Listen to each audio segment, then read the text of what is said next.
বরাবনী বিধানসভার তৃণমূল প্রার্থী বিধান উপাধ্যায় মনোনয়নপত্র জমা দিলেন জেলা শাসক কার্যালয়ে। পরপর তিনবারের বিধায়ক এবং এইবার চতুর্থবারের জন্য বরাবনী বিধানসভা থেকে ফের তৃণমূল প্রার্থী রূপে নিজের নমিনেশন ফাইল জমা দিলেন বিধান উপাধ্যায়। তার আগে বরাবনীর পাঁচগেছিয়া এলাকা থেকে এক মিছিল বের করা হয়, যেখানে বহু সংখ্যক তৃণমূল কর্মী ও সমর্থকেরা উপস্থিত ছিলেন। একেবারে বর্ণাঢ্য শোভাযাত্রার মাধ্যমে পশ্চিম বর্ধমান জেলা শাসক কার্যালয়ে আসানসোলে আসেন আজ দুপুর 12:30টায়। এরপর নমিনেশন পত্র জমা দেন তিনবারের বিধায়ক তথা আসানসোল পৌর নিগমের মেয়র বিধান উপাধ্যায়। নমিনেশন পত্র জমা দেওয়ার আগে তিনি সাংবাদিকদের মুখোমুখি জানান, গত তিনবারের থেকে এইবারে জয়ের ব্যবধান বেশি থাকবে। কিরকম লাগছে কি প্রতিবারে করছি একই, যেমন 2011-তে লেগেছিল ঠিক সেরকমই লাগছে। মানুষের সাড়া কিরকম পেয়েছেন?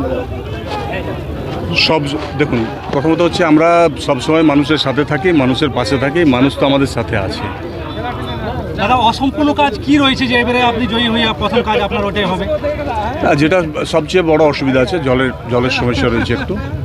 যেসব জায়গায় জলের সমস্যা হয়েছে, যেটা সেন্ট্রাল গভর্নমেন্টের টাকাটা পায়নি বলে কাজটা কমপ্লিট হয়নি, সেই কাজটা আগামী দিনে যাতে তাড়াতাড়ি কমপ্লিট হয় তার চেষ্টা করতে হবে। आज विभिन्न हेवीवेट प्रत्याशियों ने बंगाल विधानसभा चुनाव को देखते हुए पश्चिम बर्धमान जिले में अपना नामांकन भरा। जमुरिया से टीएमसी प्रत्याशी हरेराम सिंह ने भी आज अपना नामांकन दाखिल किया। इस मौके पर उनके साथ बड़ी संख्या में टीएमसी के अन्य बड़े नेता और कार्यकर्ता उपस्थित थे। हरेराम सिंह ने सबसे पहले काली पहाड़ी में मां घाघर बुढ़ी मंदिर में पूजा अर्चना की। इसके बाद वह अपने समर्थकों के साथ नामांकन करने पहुंचे। इस मौके पर पत्रकारों से बात करते हुए उन्होंने कहा कि पिछले 5 सालों में उन्होंने जमुरिया में काफी कुछ काम किया है। 5 साल में उन्होंने उस क्षेत्र में काफी विकास के कार्य किए हैं और लोगों से उनका अनुरोध है कि वह एक बार फिर उन्हें मौका दे, ताकि जो भी थोड़े बहुत काम बाकी है उनको पूरा किया जा सके। 5 বছর আর আমাকে সময় দাও, আমি জমুরিয়াবাসীকে সেবা করব, আর যে কাজ অধুরা আছে পুরা করব, সেই জন্য আশীর্বাদ নিতে এসেছিলাম। কি কি কাজ রয়েছে এখনো বাকি? বহুত কাজ বাকি আছে, বহুত কাজ করেছি। কাজের বিবরণ দিলে মুশকিল, আপনাকে একটি বুকলেট দিব, বাইর করছি, সব দেখে নেবেন। आसनसोल उत्तर से टीएमसी प्रत्याशी मलय घटक ने आज अपना नामांकन दाखिल किया। इस मौके पर उनके साथ टीएमसी के कई बड़े नेता और कार्यकर्ता उपस्थित थे।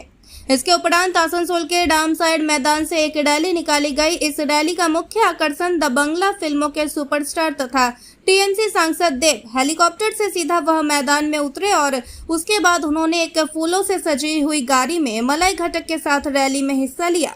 देव को देखने के लिए टीएमसी कार्यकर्ताओं के अलावा बड़ी संख्या में स्थानीय निवासी भी मौजूद थे। जिस रास्ते से इनका काफिला गया, राशियों के दोनों तरफ बड़ी संख्या में स्थानीय निवासी मौजूद थे, जो देव की एक झलक पाने के लिए बेताब थे। লড়াই করতে গেলে তো মনোনয়নপত্র জমা দিতেই হবে।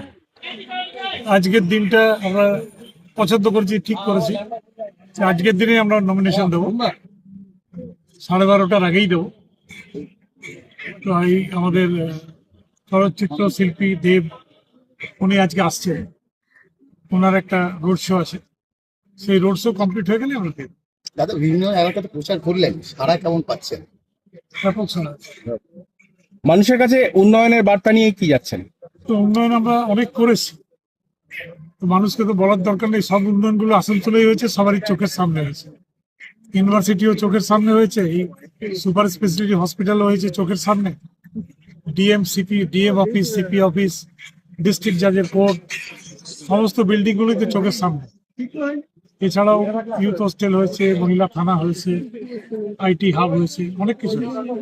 দাদা, এসআইআর নিয়ে যে একটা বিতর্ক চলছে, প্রচুর নাম বাদ গেছে, এমনকি মানে বাবার ছেলের নাম আছে, বাবার নাম নেই, কি বলবেন? দেখুন, এসআইআর করার উদ্দেশ্যই হচ্ছে বিশেষ করে যারা সংখ্যালঘু তাদের নামগুলো ভোটার লিস্ট থেকে কেটে দেবে। এবং যেভাবে এসআইআর হয়েছে আপনি দেখতে পাবেন, এই সংখ্যালঘু বুথগুলোতেই নাম কেটেছে বেশি।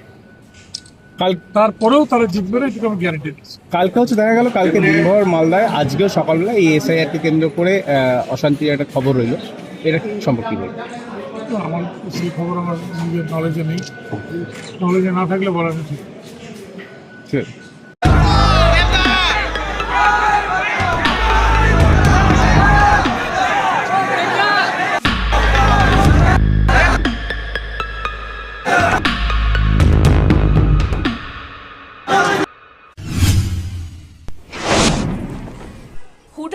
বাড়িতে নমিনেশন ফাইল জমা দিতে আসানসোলে আসলেন কুলটির তৃণমূল প্রার্থী অভিজিৎ ঘটক সঙ্গে উজ্জ্বল চ্যাটার্জিকে নিয়ে।